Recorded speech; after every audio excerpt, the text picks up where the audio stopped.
रानी ए रानी चुप हो जा पगली का हो गल रे कोनो मरला सिया ना कोनो ले ले सिया कोनो फरले बा आज से रउआ हमर पीछा कइल छोड़ तो आगा करी हम पीछे जाम लगल बा कह दे पीछा कल छोड़ दी तब हम बुलवाएंगे सैड सॉन्ग में ठीक है बांस वाला तो सुन लेनी लो अब पता ना अब कौन वैरायटी आ जाए कौन दे दी बुझाता बुझाता कि यहाँ लोग के कई बार भइल बा सही नहीं के भेल खाली हाला कर देवे के नहीं के भेल हाला होता होई तब ना हाला होई नया साल में नया माल आई एगो लड़की से प्यार कर ले बा ओहो एक माइक दे दीजिए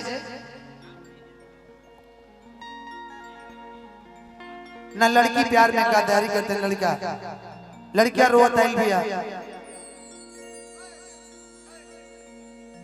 लड़की बेचारी रोत आइल भैया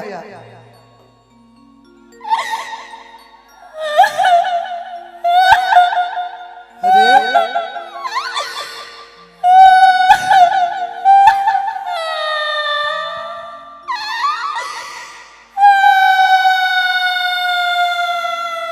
रानी ए रानी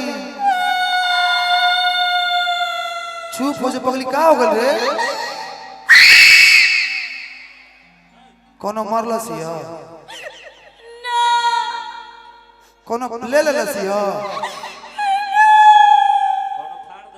कोनो फरले बा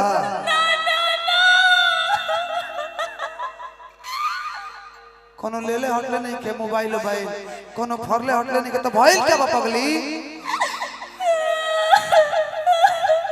चुप हो जा पहले चुप हो के बताओ का भइल बा का ए जान का कहतरू हो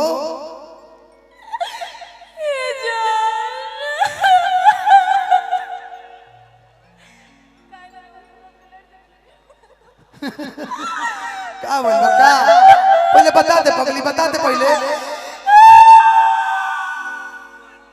कोनो कुछ ले ना ललस तो कोनो टच कर देले से कहीं तो का बात बोलत काहे न खूब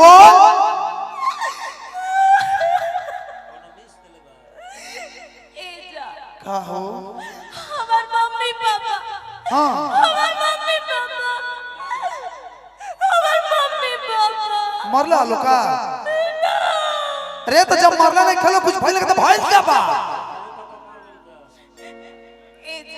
का जान अपना दिल के बात हम केंगे कहीं और कैसे कहीं ओहिंगा कहो जेगा कहल चाहत रे पगली कहो लेकिन हमार मम्मी पापा हां हमार जबरदस्ती शादी सेट करा देले बा का आदमी से ना तो और क्यों से होला का हमार लागल कि ने कबो कबो असगर भैया के घोड़ो गाड़ी से बियाह हो जाला ए जा का जान इस शादी कइल हमार बड़ी मजबूरी हा तोर मजबूरी बा लेकिन हमार मिलल जरूरी बा पगली ऐसे मत कहो देखो ऐसे कहबो हम चापा कल में कूद के अपन जान दे दे आज से रउआ हमार पीछा कइल छोड़ तो आगा करी हम पीछे जाम लगल बा कह दे पीछा कल छोड़ दी ई काहे पीछा कल छोड़ दी अब शादी करके अपना ससुराल चल जाए तो रउआ कोनो नीमन लड़की देख के अपन शादी कर ले देखो रानी ई हो नहीं कर सकत पगली अरे हम तोहरा से प्यार कर ले बनी एगो बात जान लो कि अगर बारात आई ही रोवत रू कि ढोड़ी पर थूक लगाओ तरु देखा अगर बारात आई तो सबसे पहले पता बा के करत उठी ओ दूल्हा के जौना के सर पे सेहरा हो अगर तू हमार नहीं हो सकत तो केहू के होखे भी ना देब हम। एक बात जान ला, केहू के दिल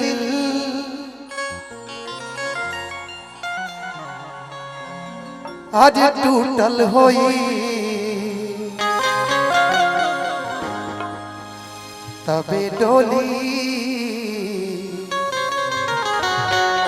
उठल होई। तो भुला जेबो ऐसा न होखे ना दे। लइकवा रो कहता सुन कि जा जईबू त जा ऐ सनम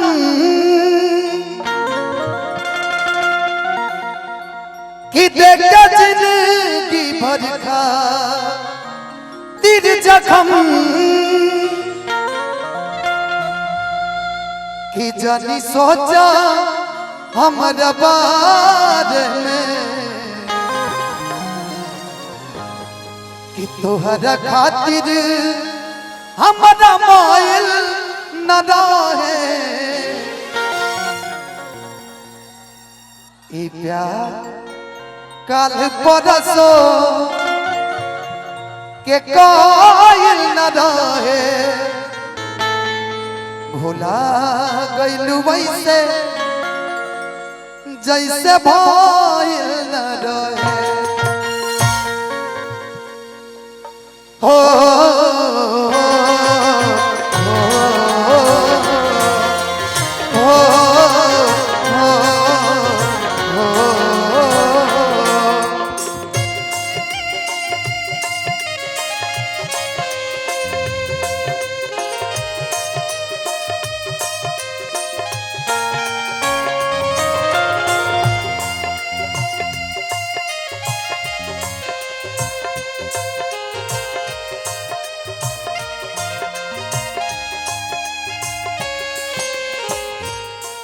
जा जईबू त जा ऐ सनम देख जिंदगी भर खा तीर जखम।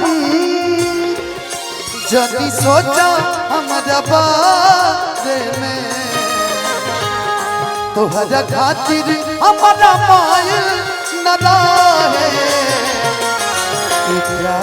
काल परसो के कायल न रहे। भुला गइल वैसे जैसे भइल न रहे। काल परसो के कायल न रहे। भुला गइल वैसे जैसे भइल न। इम्तिहान लेती है जिंदगी, इम्तिहान लेती है आशिकों की जान, आशिकों की जान, आशिकों की जान लेती है जिंदगी, इम्तिहान लेती है। ओ जिंदगी इम्तिहान लेती है।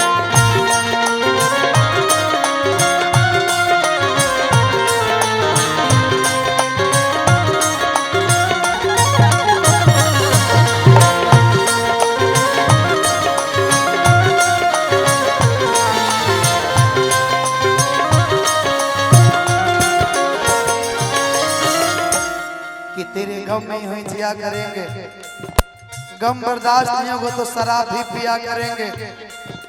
अगर मर भी गई तेरी याद में तो खुदा कसम यमराज के मोबाइल से तेरे मोबाइल पे चोरी चोरी मैसेज दिया करेंगे।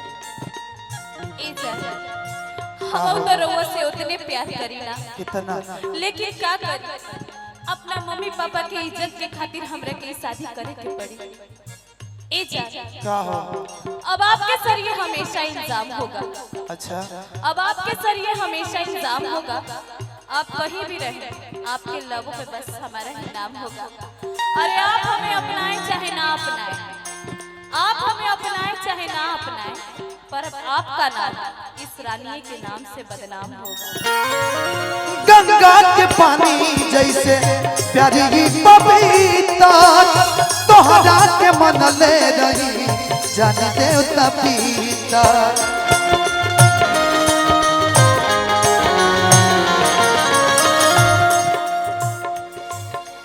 किए बदनाम हो गए, चर्चे हमारे सरेआम हो गए। इश्क किए बदनाम हो गए, चर्चे हमारे सरेआम हो गए। इस पगली ने दिल इस वक्त तोड़ा जब हम इस पगली के गुलाम हो गए। कभी गम तो कभी आंसू पिया करते हैं, कभी गम तो कभी आंसू पिया करते हैं। आपके बिना हम हर रोज यूं ही मर मर कर जिया करते हैं। हम तोहरा बिन जी ना सकी, हम तोहरा बिन जी ना सकी। जहरिया जुदाई के, जहरिया जुदाई के पी ना सकीले। हम तोहरा बिन जी ना सकीले, हम तोहरा बिन जी ना सकीले।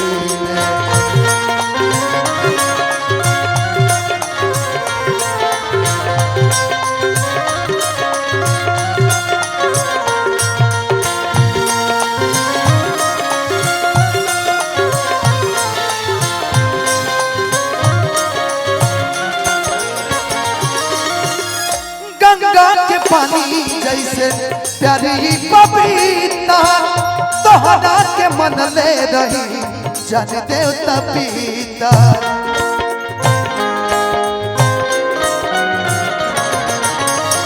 गंगा के पानी जैसे प्यारी पपीता, तोहरा से कैले रही जन देवता पीता।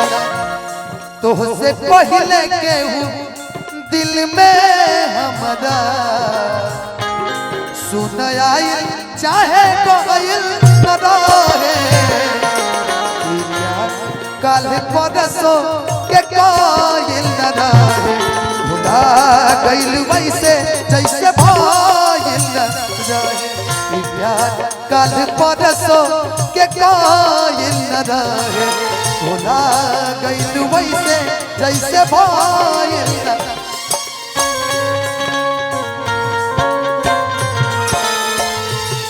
मजनू को भूल जाए, लैला को भूल जाए, मजनू को भूल जाए। आने वाले प्रेमी, आने वाले प्रेमी, आने वाले प्रेमी अब कसमें हमारे खाएंगे। लैला को भूल जाए, मजनू को भूल जाए।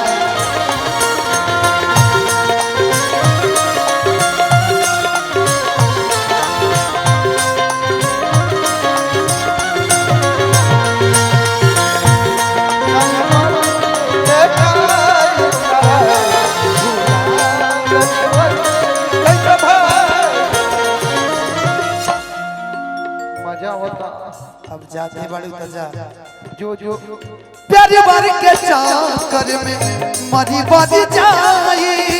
सर माथा नचे अब न गलती दोहराई।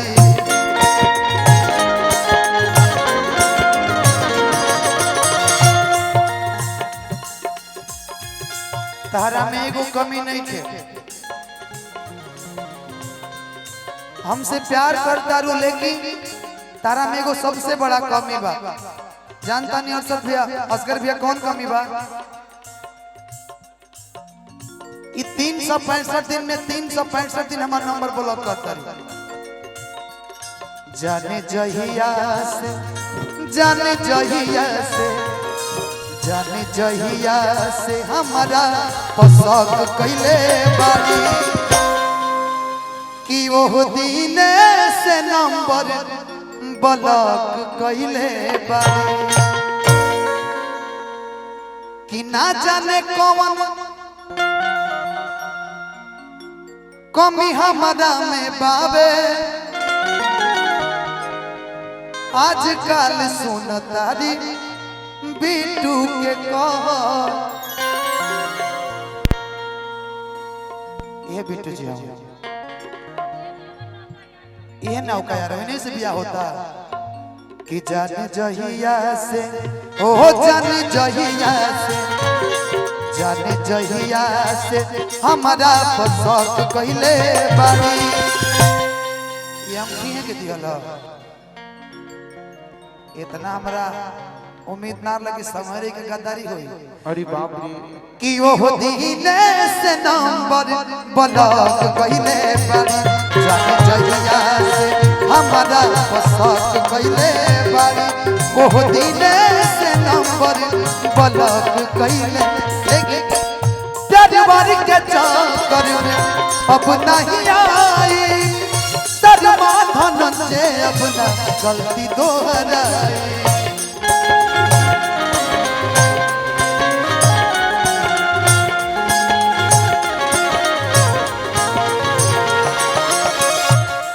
पवन बाबा है नहीं ना प्यारी बारी के चक्कर में मरी बदी जाई पवन पांडे अपना गलती दोहराई। तू तो रहलू अपना मन के मालिक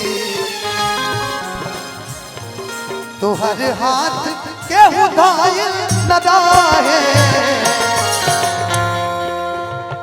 जय हो एक जो भी मिनट लोग पाइप पे चढ़े हैं भैया आप लोग से नर्म निवेदन बा कि जौन ग्राउंड में गाड़ी बारी सन दोनों खाली कर दियाओ आने जिकरा केहू के बाइक पर वो लोग चढ़ल बानी लोग केहू के गाड़ी क्षतिग्रस्त हो जाए आप लोग प्लीज हट जाए और जौन बैरियर बनावल बा भोजपुरी के trending star Khesari Lal Yadav ji barrier जौन बनावल बा बैरियर 30 से के छोड़ 40 मिनट के अंदर हम लोग के बीच में होंगे। मैं चाहता हूं कि जोरदार ताली बजा दीजिए कि प्यार कल परसों के कोयल न रहे भुला गइलू वैसे जैसे कोयल न रहे कल परसों के कोयल न रहे भुला गइलू वैसे जैसे कोयल न रहे कल परसों के कोयल न रहे भुला गइलू वैसे जैसे कोयल न रहे कल परसों के कोयल न रहे भुला गइलू वैसे जैसे कोयल न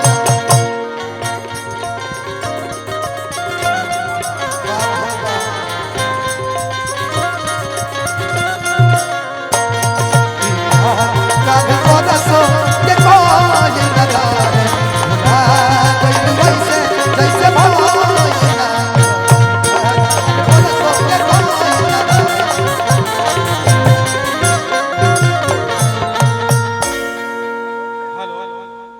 बहुत अच्छा। एक बार मैं चाहता हूँ रानी जी के लिए एक बार आप सब जोरदार ताली बजा दीजिए। पहला